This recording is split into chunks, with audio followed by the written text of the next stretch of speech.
This time he's going to do the pushing. And if he knows, if he's going to have a legacy piece, if it's going to get the legislation that gets through and is his legacy, it's going to have to be debt and deficits. It's going to, I mean, Nixon in China, I think, who can reform entitlements but a Democratic president? So he's starting with where he is. He's starting with the bases. He's not a progressive parading as a centrist. He's doubling down as a progressive. That's where he is. And if he's going to move to the center, maybe that happens later. But he's not going to pretend to be at the center from the start. Part of the reason he doesn't have to do what I think Alex would have preferred him do is to make the case about the economy. It's because he's the person who fixed the economy. It was the Republican Party, unfortunately, it was their stewardship that led to the crash. He saved us from the Great Depression. I don't think he then has to give you a speech about how much he cares about the economy. He fixed it. He saved it. And now he's saying we're going to keep doing that, but let's make sure it includes everybody. That's liberty, yes, and justice for all. I'm going to get you a banner that says mission accomplished. So hang that up there. You want one? No, sir. I've got an old one you can use. Yeah. Margaret Hoover, Alex Castellanos, Van Jones, Paul Vigalo, thank you very much. Our live coverage of Inauguration Night continues ahead, including an exclusive look at the design sketches for Michelle Obama's inaugural gown. It surprised a lot of people. The designer she went to will explain ahead.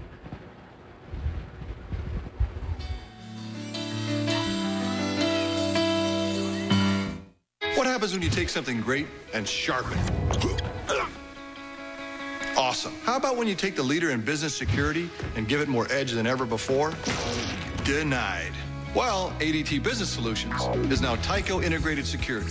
With world-class monitoring centers, thousands of qualified technicians, and a personal passion for helping you protect your business. And we'll help create security solutions customized just for you. That's sharper. We are Tyco Integrated Security, and we are sharper. Most of us like being in cool places for vacation or business, but getting there sucks. Stacks of papers with itineraries and reservations, and finding confirmation emails in the inbox of doom. Well, the gang over at TripIt thought that there should be a better way to organize your travel and make life a little bit easier. TripIt uses this automagical process to create a super simple and truly helpful master itinerary that you can view from anywhere. So decrease the chaos and increase the peace in your travels. Sign up for free at TripIt.com. What's it take to make America run? Lots of hard-working Americans creating the fuels for nearly 250 million vehicles at the world's most advanced refineries. About 170,000 miles of secure pipelines many of us never see. It's the world's largest energy infrastructure. Billions of investments in America, safely providing the fuels we need to power businesses, heat our homes, and keep America on the move. Log on to learn more.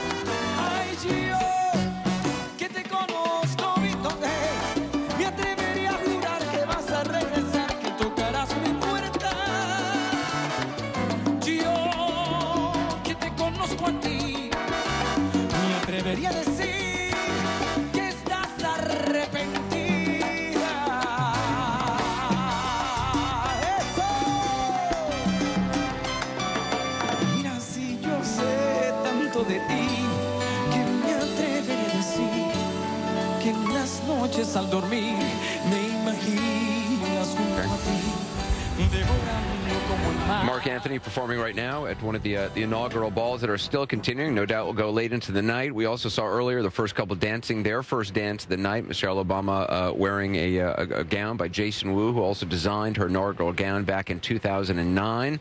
It's one of the most tightly held secrets in Washington every year. Obviously, that's one of the things we're going to be talking about a lot. A lot of eyes were on Michelle Obama to see what she was wearing. We're going to talk. We actually have a look at the exclusive designs. We're going to bring that to you shortly, but I want to bring in back in Republican consultant Alex Castellanos and also Van Jones, former special advisor to President Obama. What happens tomorrow? I mean, there was all this talk today of, you know, getting along, getting together, support for the tradition. Gifts giving, exchanges, and that kind of stuff. The honeymoon is over. The honeymoon is over. Already. And we're going to hear a lot more criticism probably of a lot of the words in this speech tomorrow.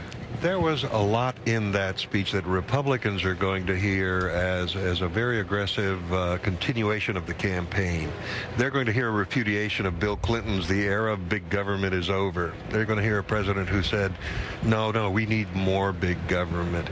You know, what we've been talking about is if you ask the American people, President Obama should focus on something, would it be equality or economic renewal? Most Americans would say equnomic renewal. But do you think he's not going to be focusing on economic renewal because he spoke about equality today? Well, it's not because he spoke about equality today. It's because he elevated it as a central theme of his presidency. Let me say something about that. And he said that without that, there is no progress, no economic. That comes morally and I think linearly first, and that's not, I think, what the American people would think. Well, but here's what I think is actually happening.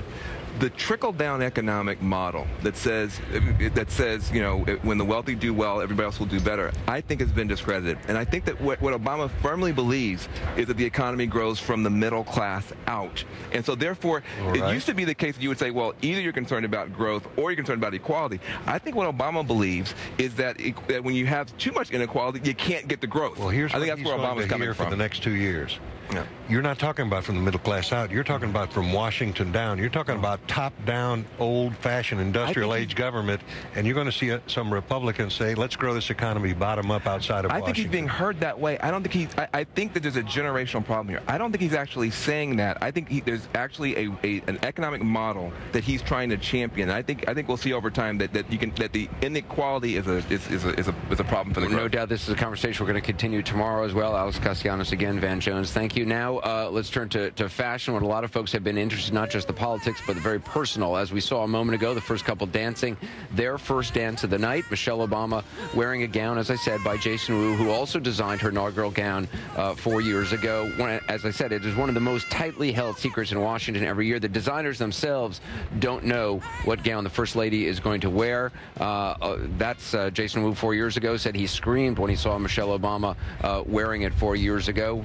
No doubt Lena Cho was saying he probably screamed again tonight. After the festivities, the gown goes to the National Archives. Joining us now is CNN's Lena Cho and Robin Givhan, also from the Washington Post. Robin, what a night this must have been for Jason Wu. I mean, to have this happen twice is extraordinary. It's really startling. I can't recall a time when it has happened recently. Generally, the First Ladies tend to go with a designer that they know well for the first inauguration. Oftentimes, those designers get a lot of notoriety, but don't necessarily get a big business boost from it. But then they usually move on to someone else the second time around. And it's often been Oscar de la Renta, kind of the go-to guy. So it's really unusual that she would choose the same young designer twice. What about the color red? I mean, whenever I think of red, I think of Nancy Reagan. She sort of famously wore a lot of red. Were you surprised by this color? Well, you know, Nancy Reagan doesn't own red, and Barbara Bush doesn't own blue. I mean, they're patriotic colors. I was surprised because I tend to think of them as a little sort of cliche, very traditional, and Mrs. Obama has proven herself to be very untraditional when it comes to fashion. So I was surprised that she chose such an expected color. And we certainly saw that untraditional with the outfit she wore earlier in the day, the dress and the coat by Tom Brown. Alina, you actually just got an exclusive look at Jason Wu's first sketch of that dress. I did, and it's quite extraordinary to look at it, Anderson, if we can pull it up there. Knowing Jason Wu and knowing his handwriting, this is certainly him. If you can read there from the top to the bottom, it says gold embellished ring. That ring around that halter top portion of the dress was made by Kimberly McDonald, diamond encrusted. The other notes say draped chiffon with texture, red dye to match Duchess satin belt and column skirt. And at the bottom there, as you can see, his signature, Jason Wu. Really, really extraordinary. And you mentioned this sort of surprise, shock, red carpet moment where these designers don't know. And I can tell you just by looking at Jason Wu's tweet tonight, which said #InShock, he had no idea that this was going to happen. I spoke to one of his representatives pretty high up tonight, and she told me, you know, we had an inkling. I said, come on.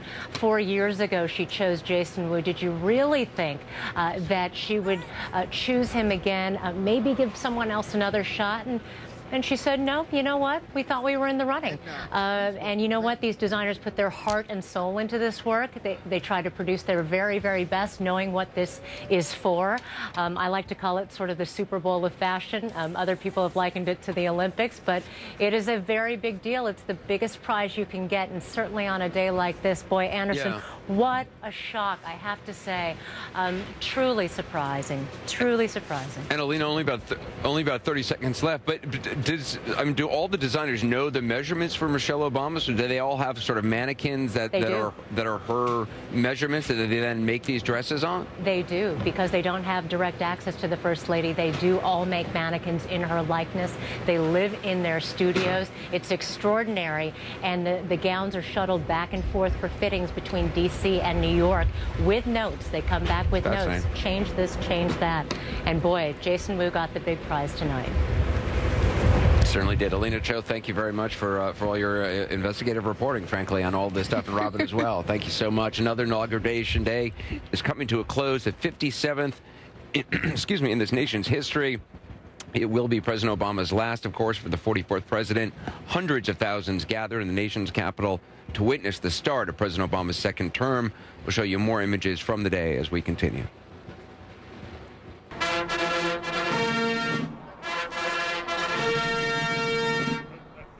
Ladies and gentlemen, the President of the United States, Barack H. Obama.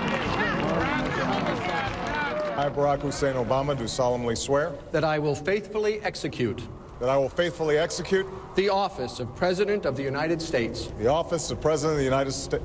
And will, to the best of my ability. And will, to the best of my ability. Preserve, protect, and defend. Preserve, protect, and defend. The Constitution of the United States. The Constitution of the United States. So help you God. So help me God. Congratulations, Mr. President.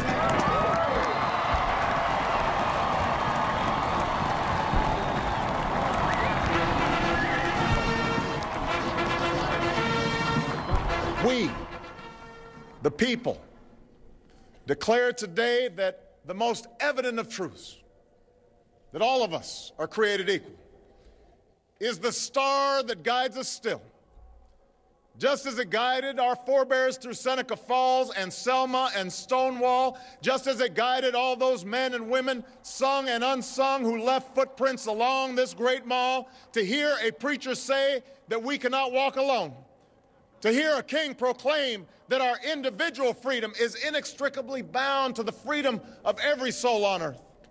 My fellow Americans, we are made for this moment, and we will seize it so long as we seize it together.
One for the history books. That does it for us live from the mall in Washington, D.C. Our special inauguration coverage continues next.